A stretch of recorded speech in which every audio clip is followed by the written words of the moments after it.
마태복음 10장 16에서 23절 말씀입니다. 보라, 내가 너희를 보냄이 양을 이리 가운데로 보냄과 같도다. 그러므로 너희는 뱀같이 지혜롭고 비둘기같이 순결하라. 사람들을 삼가라. 그들이 너희를 공회에 넘겨주겠고 그들의 회당에서 채찍질하리라. 또 너희가 나로 말미암아 총독들과 임금들 앞에 끌려가리니 이는 그들과 이방인들에게 증거가 되게 하려 하심이라. 너희를 넘겨줄 때에 어떻게 또는 무엇을 말할까 염려하지 말라. 그때에 너희에게 할 말을 주시리니 말하는 이는 너희가 아니라 너희 속에서 말씀하시는 이 곧 너희 아버지의 성령이시니라. 장차 형제가 형제를, 아버지가 자식을 죽는 데에 내주며 자식들이 부모를 대적하여 죽게 하리라. 또 너희가 내 이름으로 말미암아 모든 사람에게 미움을 받을 것이나 끝까지 견디는 자는 구원을 얻으리라. 이 동네에서 너희를 박해하거든 저 동네로 피하라. 내가 진실로 너희에게 이르노니 이스라엘의 모든 동네를 다 다니지 못하여서 인자가 오리라. 사랑하는 형제 여러분, 11월 5일 목요일 저녁 묵상에 오신 것을 환영합니다. 우선 23절까지 읽었습니다. 예수님께서 제자들을 전도 여행을 보내시면서 파송 교훈을 하고 계신 중인데요. 어제 15절까지는 전도 방법을 가르치신 것을 보았습니다. 오늘 16절부터는 핍박에 대응하는 전도자의 자세가 어떠해야 하는지를 가르치십니다.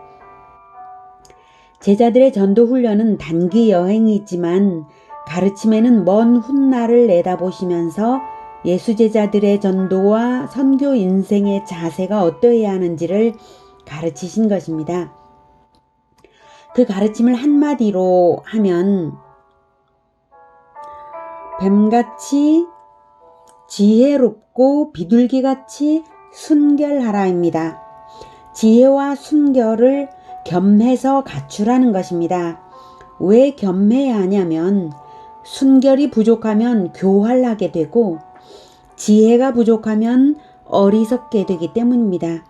그래서 교활한 뱀과 어리석은 비둘기를 지혜와 순결함으로 대별해서 말씀하신 것입니다. 지혜롭되 순결하라. 지혜와 순결을 겸비해야 하는 이유는 16절에 보면 보라 내가 너희를 보냄이 양을 이리 가운데로 보냄과 같도다라고 한탄하실 정도로 위험스럽기 때문입니다. 그 구체적인 예언 사례들로는 17절에 보면 공회에 사람들이 너희를 공회에 넘겨 즉 공회에 고발하겠고 그들의 회당 유대인의 회당에서 채찍질도 할 것입니다.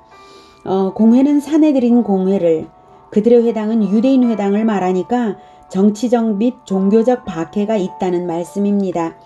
그리고 18절에 총독들과 임금들 앞에 끌려간다라고 역시 세속의 통치자들에게서 받을 박해입니다.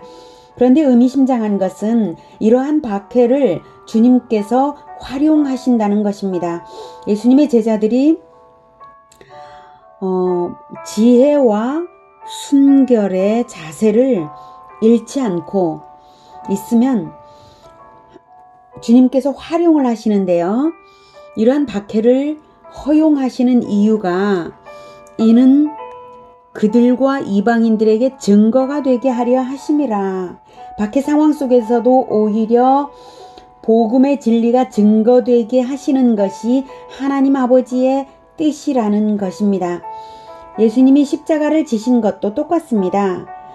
십자가 지지 말아야만 된다면 십자가에서 내려오실 능력이 왜 없으시겠습니까? 그런데 그 십자가를 지심으로써 하나님의 일을 이루신 것이죠. 우리도 역시 박해를 받음으로써 이루어야 할 일들이 있는 것입니다.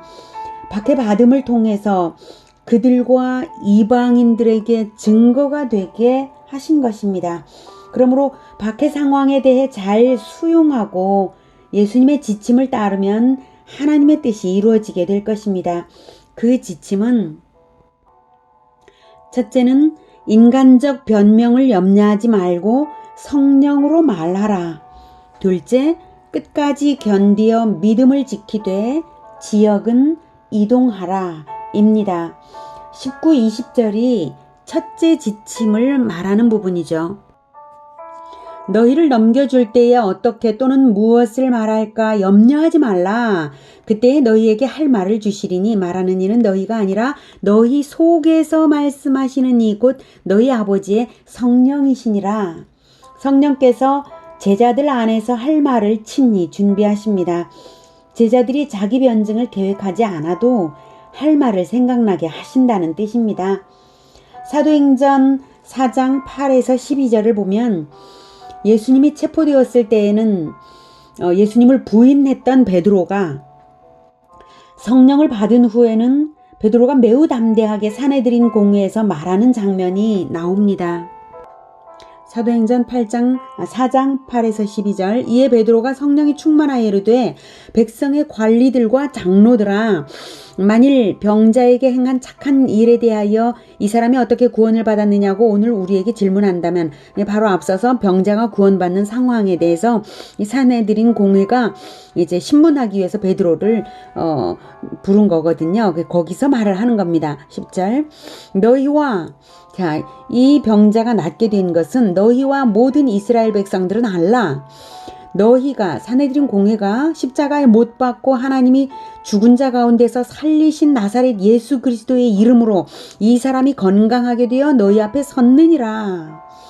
이 예수는 너희 건축자들이 버린 돌로서 진모퉁의 머릿돌이 되었느니라. 다른 이로서는 구원을 받을 수 없나니 천하 사람 중에 구원을 받을 만한 다른 이름을 우리에게 주신 일이 없음이라. 이러면서 완전히 오직 예수님, 너희가 죽인 그 예수님의 이름으로만 구원을 받을 수 있다라고 굉장히 담대하게 말을 했죠. 이렇게 예수님을 처형한 장본인들 앞에서 담대히 말함으로 말미암아 예수님을 증거하고 오히려 노연하게 되었습니다. 사도 바울도 아그리빠 왕의 법정에서 담대하게 복음을 말해서 오히려 자기에게 유리한 상황이 조성되었죠. 설령 죽음을 당한다 해도 스데반 집사가 유대인들 앞에서 설교한 것처럼 하나님께 영광을 올리게 되는 것입니다. 그래서 우리는 죽든지 살든지 하나님의 영광을 위하여 하는 것입니다. 그래서 어떤 상황에 처하든 비둘기처럼 순결하고 그리고 또 어떤 상황이든 하나님의 선교의 전략을 생각하면서 행해야 할 것입니다. 다음에 22, 23절은 둘째 지침을 보여줍니다. 자, 둘째 지침은 끝까지 견디어 믿음을 지키되 지역은 이동하라 였죠. 22, 23절 또 너희가 내 이름으로 말미암아 모든 사람에게 미움을 받을 것이나 끝까지 견디는 자는 구원을 얻으리라. 이 동네에서 너희를 박해하거든 저 동네로 피하라. 내가 진실로 너희에게 이르노니 이스라엘의 모든 동네를 다 다니지 못하여서 인자가 오리라. 그래서 22절에서는 끝까지 견디라. 23절에서는 피하라 라고 말씀을 하시는데 이것이 서로 대립되는 내용이 아니라 믿음은 끝까지 견디면서 지키고 지역적으로는 이동 가능함을 말씀하시는 것이죠. 우리가 지켜야 할 것은 믿음이지 지역에 대한 집착이 아님을 알 수 있습니다. 물론 교회를 지키기 위하여 박해 중에도 이동하지 않아서 당하시는 그러한 박해와 순교는 아주 귀합니다. 6.25 때 그러신 분들이 많죠. 그것은 단지 지역에 대한 집착이라고 할 수 없고 교회 공동체의 목회를 책임지고자 하는 목자로서의 순교일 것입니다. 여기서 예수님이 주목시키고자 하신 23절의 또 다른 시각은 선교적인 열린 마인드를 가지기를 원하신다는 사실입니다. 내가 진실로라고 하는 것은 매우 강조된 거예요. 내가 진실로 너희에게 이르노니 이스라엘의 모든 동네를 다 다니지 못하여서 인자가 오리라. 내가 너희들이 다 다니지 못해서 인자가 곧 올 때가 되기 때문에 이 동네에서 저 동네로 피해도 좋다 이 말씀이죠.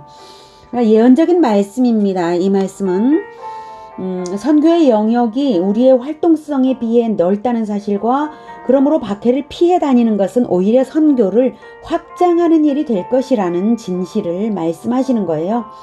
믿음을 지키는 한 그렇습니다. 우리가 그리스도인의 정체성을 나타내며 살고자 한다면 우리가 발 디디는 곳은 선교지이기 때문에 이 동네에서 저 동네로 피하는 것에 죄책감을 느낄 것이 아니라 오히려 선교 전략적으로 필요하다는 말씀이십니다.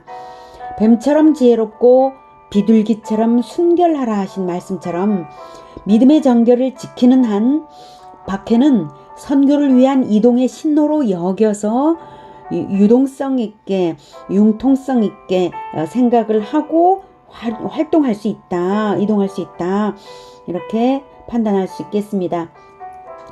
인자가 오리라 라는 말씀은 예수님의 재림을 염두에 둔 표현이라는 것을 생각하면 이 23절의 의미를 이해할 수 있습니다. 재림은 믿는 자에게는 구원이요 믿지 않는 자에게는 심판이죠. 이스라엘의 모든 동네를 다 다니지 못하여서 인자가 오리라. 이것을 문자적 의미로 볼 때는 주후 70년에 예루살렘 성까지, 예루살렘 성전까지 완전히 파괴되고 예루살렘이 멸망했거든요. 그래서 인자가 오리라라는 것은 심판주로서 심판이 임말이라라는 뜻입니다. 그래서 주후 70년에 예루살렘 멸망으로서 성취된 것입니다. 이때 인자가 오리라는 말씀은 심판으로 임하셨다는 뜻인 거죠.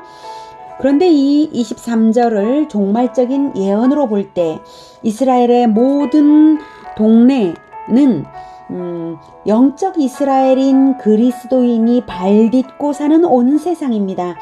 복음이 온 세상에 전파될 무렵에 예수님께서 재림하실 것이라는 의미입니다. 이 두 가지 의미가 다 성취됩니다. 성경의 예언들은 이렇듯 중첩적인 의미를 가지고 이중 삼중으로 성취되곤 합니다. 예를 들면 다윗이 하나님을 위하여 성전을 건축해 드리겠다고 하니까 하나님께서는 너 말고 네 아들이 건축할 것이다 라고 하셨죠.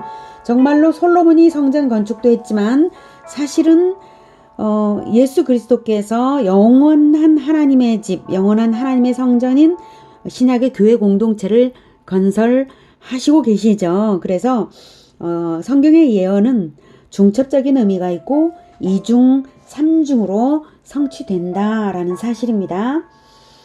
어제 15절에서도 하나님은 믿지 않는 자들이 심판을 피할 수 없고 극심한 심판임을 알리셨죠. 오늘도 23절에 심판이 다가오고 있음을 말씀하신 것입니다.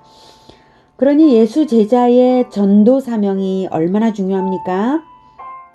비둘기처럼 순결하되 비둘기의 어리석음까지 가지고 있어서는 안 됩니다. 전도와 선교의 전략을 가지는 지혜가 필요합니다. 그러나 인간의 지혜만이 능사는 아니죠. 성령께서 말하게 하심을 따라 믿음으로 담대하게 말해야 합니다.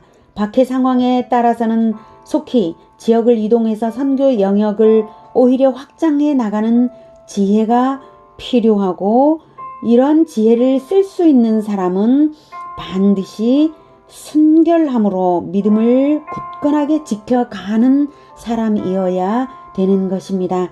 지혜와 성령이 충만하여 하나님 나라를 확장하는 축복이 우리 모두에게 있기를 바랍니다. 기도하겠습니다. 하나님께서 우리를 구원하시려고 예수님을 보내주셔서 또한 우리를 통하여서 또 세상을 구원하시기를 원하시면서 우리를 보내시니 감사합니다. 하나님께서 우리를 세상으로 보내신 줄을 믿고 또 예수님의 방법으로 우리가 구원을 선포하고 세상 사람들을 구하고자 합니다. 예수님의 방법, 비둘기처럼 순결하게 그리고 뱀처럼 지혜롭게 그 선교를 이룰 수 있도록 인도하여 주시옵소서. 오늘 예수님의 방법은 바로 그 순결과 지혜를 가지고 담대하게 성령이 이끄시는 대로 말하고 그리고 박해가 있으면 피하더라도 선교를 포기하지 않고 이렇게 나아가는 것임을 보았습니다. 그리고 우리가 살아갈 앞으로의 삶에 분명히 박해가 있을 것이고 또 아주 심한 일들도 있을 수 있겠지만 그러나 그것은 짧고 반드시 속히 심판주 예수님께서 구원주 예수님께서 믿는 자는 구원으로 안 믿는 자는 심판으로 임하실 인자가 오는 때가 있다는 것을 믿습니다. 그날을 기다리면서 세상에게 복음을 전하고자 하오니 우리를 붙들어 지혜와 성령으로 충만하게 하여 주시옵소서.